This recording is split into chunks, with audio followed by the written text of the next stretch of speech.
Orange মালটা লেবু পেয়ারা ফুলে নেবেন, সাতটা ফুল হবে। আপনার জন্য ডেকোরেশনের জন্য এটা থাকবে। আপনার একটি যে ছোট স্টেট কাটিং বেডের সাথে ছিঁড়িয়ে প্লেন থেকে নর্মাল কাটিং হবে, প্লেন চিপসের জন্য করেছি, শুধু আলু না।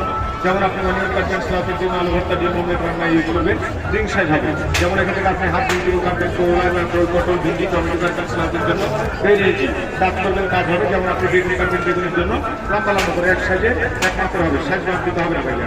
যেমন এখান থেকে আপনি ক্যাবেজ কাটবেন, দুই ভাগ করে নিয়ে সেই কাটবেন, চিকন হবে। ছোটো যদি আপনি ভুট্টাই করতেন, এখানে মিনি করবেন স্লাফের জন্য, ভাজি তরকারির জন্য প্লেন সাইডের দিকে সবজি প্লেন।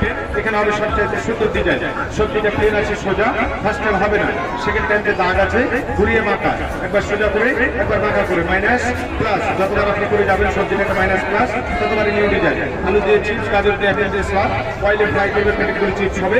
আর আপনি যখন স্টেট করবেন ভাজি হবে, আলু ভাজি, মূলা ভাজি, গাজর ভাজি, পেঁপে ভাজি, শালগম, মিষ্টি কুমড়া, চাপ দেবে না, ঘোরাবে না, একইভাবে যাবে।